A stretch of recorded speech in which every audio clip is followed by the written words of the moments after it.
이 정치와 이 군 관료가 만나는 이 접점이 이제 사실은 국방부인데, 정부 조직의 국방부. 이 국방부가 이제 문민 지도자와 이 군사 지도자들을 연결하는 접점인 거예요. 네. 연결하는 기제란 말이죠. 그런데 그 과거 이야기이긴 합니다만은 육방부라는 말이 있었어요. 그렇죠. 국방부 이외 육방부. 네. 육군 연합세니까. 네?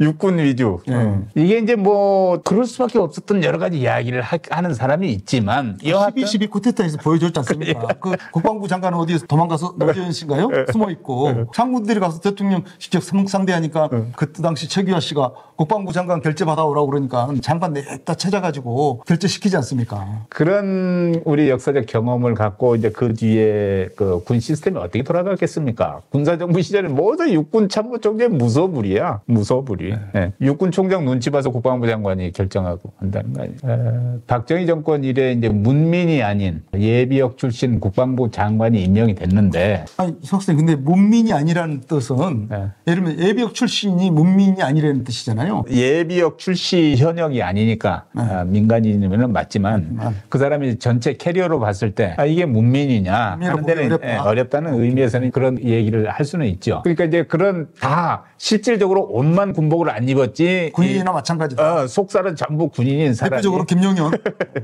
그게 이제 국방부 장관에 임명됐어. 그러니까 또 그런 경우는 의장, 총장 이런 사람들이 또 확 엄해기 죽어. 그래서 일단 기수로 선배니까. 아니 이번에 김용현이 육군 참모총장 불러가지고 계엄사령관 하라 그러니까 계엄사령관은 저는 아무것도 모릅니다라고. 그러니까 눈만 껌뻑껌뻑 하고 있는 거 아니야. 저는 아는 게 없습니다. 시키는 대로 했습니다. 아니 실제 아는지 몰랐는지 그건 모르겠으나 하여튼 추락하게 만들었다니까요. 그렇죠. 국방부가 문제. 그래서 그 문제를 얘기하다 보니까 좀 국방부 장관에는 그런 민간인을 임명하는 게 괜찮은가 그 주장이 있지 않습니까? 네. 뭐 사실 제가 보니까 국방위 국회의원 오래 하신 분들은 군대를 많이 알더라고요. 군인들도 많이 알아요.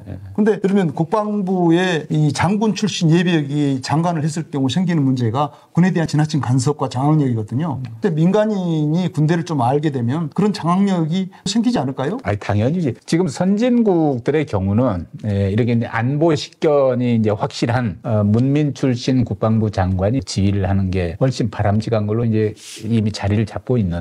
정치인 그리고 또 국회의원 출신 또 심지어는 뭐 학자 출신도 다 국방부 장관에도 훌륭하게 하고 있어요.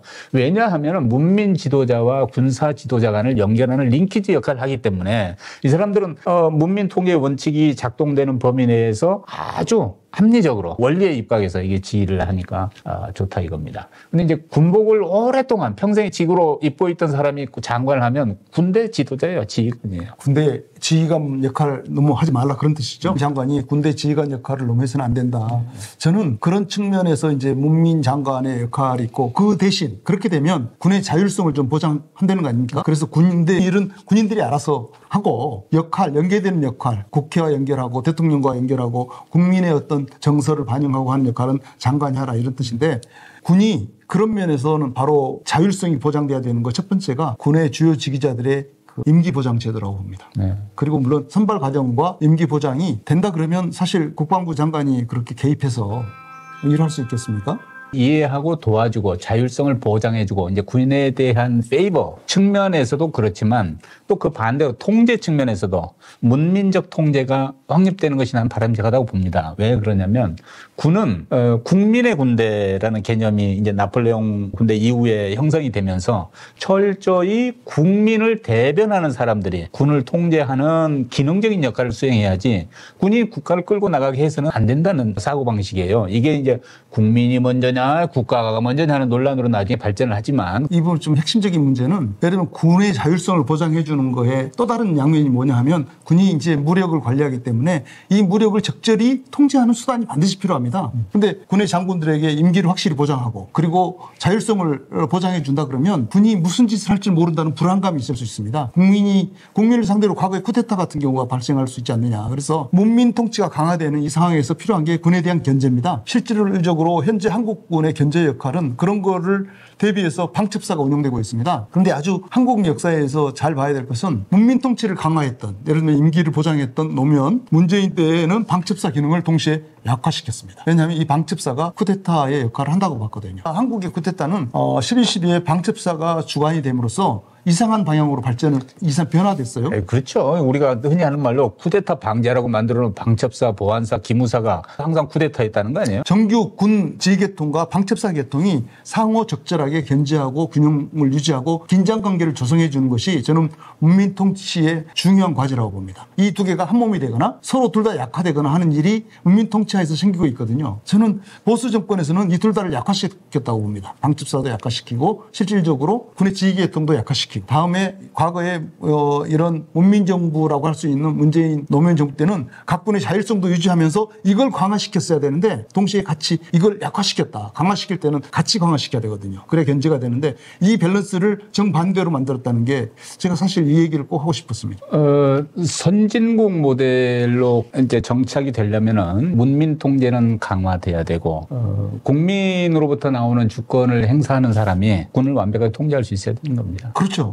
군 출신이 이제 군 사력을 전체를 좌지우지할 수 있는 상황으로 방치해서는 안 된다는 거죠. 그러니까 그 과정에서 이제 예를 들면 이 호랑이를 관리해야 되는데 호랑이가 자꾸 밖으로 울타리 밖으로 나올까 봐 호랑이의 발톱과 이빨을 뽑아버리는 거죠. 그러면 안 되지 않습니까? 그러면 군대 존립 의무의 원래 가치가 없어지니까 대신 이 호랑이는 아주 날카롭게 발톱과 이빨을 갖고 있지만 대신 울타리가 단단하고 호랑이가 이상한 행동을 할 때마다 들어가서 훈련시키고 하는 조련사가 필요한 그런 법인데 저희들은 문민통치를 강화하다 보면 이 호랑이를 고양이로 만드는 이렇게 힘없는 호랑이로 만드는 우를 범할 수 있기 때문에 적절한 이 관계가 적절한 긴장관계라고 저는. 근데 군사력을 운영하는 식견이 낮은 사람은 무조건 약하게 이제 통제만 하려고 하겠지만 그렇죠. 또 강한 소위 그 호랑이를 기르면서도 국가와 국민이 원하는 방향의 안보력으로 작동시키기 위해서는 또 철저한 통제가 필요합니다. 그 내부에서 나온 사람이 그걸 통제한다 그러면 이제 한통속이 되는 거잖아요. 그래서 이번에 하여튼 그런 폐해를 우리가 경험을 했어요. 근데 국방부의 문민화를 추진한다 해서 그동안 많이 해왔는데 실은 무늬만 문민화인 경우가 많습니다. 내용은 뭐라고 생각하십니까? 저는 이제 그런 지적을 많이 하잖아요. 국방부에 근무하는 공무원들 숫자하고 거기에 근무하는 현역 숫자를 따져서 요즘 뭐 70대 30 그래서 현역들이 한 30%를 아직도 차지하고 있는데 게다가 그 30%가 주요 핵심 자리다. 그래서 실질적으로 국방부 문민화가 이루어지지 않았다라고 주장하는 비판이 있습니다. 아니 거기에다가 외형적으로 70% 민간인을 보임한다고 하지만 군복만 갈아입고 온 예비역 있고 또 거기 대부분 핵심 보직을 맡고 있으니 그러니까 이제 문민 통제를 주안해서 이게 보는 사람은 이게 무슨 문민하냐 이런 안타까움도 있어요. 현역들이 각군 본부에 근무하는 현역들이 상대해야 되는 부서가 국방부 아닙니까? 근데 국방부를 봤을 때 의사소통이 쉬워야 되고 또 국방 정책을 현장감 있게 수행해야 되려고 그러면 군에 대한 속사를 좀 아는 사람이 필요한데 실질적으로 국방부에 근무하는 그 인원들의 구성이 그것과 직접 관련이 있는가. 직책이 요구하는 전문성 그리고 전반적으로 조직 전체에 기여하는 효율성, 효과성 이 측면에서 봐야지 비율로 볼 일이 아니다. 실장급 또 차관, 장관 이런 사람들이 어떤 사람으로 포진하는가는 그 문민화의 본질적인 요소와 관련이 있지만 기타 국장급 이하 거기 있는 뭐 사무관, 서기관들의 어떤 신분이 실제로 문민하고 그런 관련이 있나 하는 생각을 하고 있습니다. 군 출신이 아니라서 순수하게 민간 행정 공무원 출신이라서 군을 모른다. 군사 영어도 낯설다. 라고 해서 그 자리는 군 출신이 민간인으로 이제 사복으로 갈아입고 가서 앉아야 된다 하는 것도 나는 동의하지 않습니다.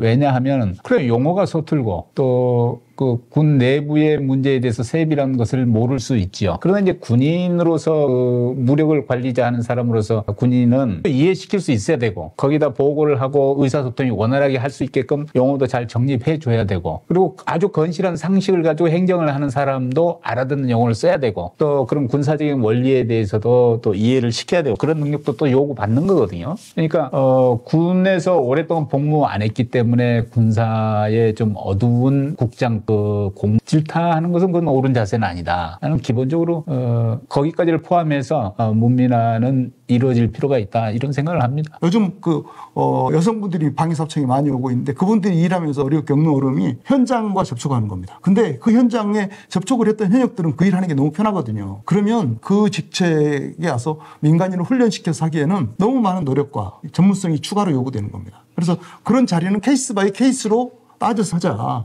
저는 그런 생각을 하고 있습니다. 네, 좋습니다. 국방부의 문민화, 이제 뭐 육해 공군 본부나 작전사 혹은 합참 현역들의 직위로 이제 다 지정이 돼 있지만 국방부는 이제 정부의 부처고 또 정무적인 감각 그리고 국가의 전체 예산의 집행에 관한 문제에 대한 인식이 좀 높아야 되는데 군사 지휘기구처럼 운영이 돼서는 이게 그렇죠. 문민 통제가 많이 약화될 우려가 있다는 말씀을 이제 나누고 있는 거고요.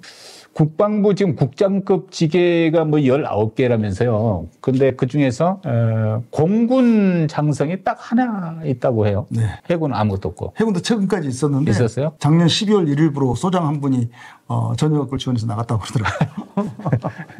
제가 잘 아는 친구인데. 그러니까 아까도 이제 그 육방부 이야기 했습니다만은 이제 우리가 육군 위주 군사 운영을 하다 보니까 이런 불균형 그리고 이제 해군과 공군의 그 전략적 그 무게감이라는 게 굉장히 큰데 이런 포지션이 적으니까 또 이게 이제 불만이 있을 수 있고 불만이 있습니다. 불만이 있고 이게 과거에 송영무 장관이 해군 출신 아닙니까? 네. 그 해군 출신 장관이 되니까 당장 그 여석주가 해군 아닙니까? 해군 사관학교 출신, 해병대 출신. 네, 이렇게 채용해서 국방부 정책실장으로 시켰지 않습니까? 아마 그 장관들의 영향력이 좀 있었지 않나. 그 윤석열 정부에서는 세 사람이 다 육사 출신 장관이다 보니까 이 기형화된 현상이 심화됐을 거라고 저는 봅니다. 그러니까요. 그래서 그 검사와 육사가 만나니까 쿠데타가 나오더라고. 예. 참, 예. 그런 얘기를 하잖아요. 하여튼 그 동종교배는 나빠요. 그럼요. 네, 건강하지가 않아. 사조직화 시킨 거죠. 네. 이 조직을 전체적으로 자기 특히 김용현 스타일에다가 그 윤석열 스타일이 만나니까 야 이거는 정말 국가를 자기 사적 이익을 위해서 조직하고 자기 욕망이 공적이라고 생각하는 거죠. 자기가 생각해서 미워하는 사람을 반국가 세력으로 간주하는 그런 말을 하고 있지 않습니까? 국회도 자기가 뜻대로 안 되고 자기 정부에 반대한다고 해서 국회를 해산하려고 하는 그런 사람들이니. 예, 군의 이제 정치 개입 이거를 어떻게 막을 것인가 하는 이제 그런 차원에서 우리가 갖고 있는 문제점들을 몇 가지 서로 이제 말씀 나눠봤습니다. 부끄러운 우리 군대 이야기, 참 불편한 군대 이야기 앞으로 또 몇 가지 더 나눠볼까 합니다. 시청해 주셔서 고맙습니다.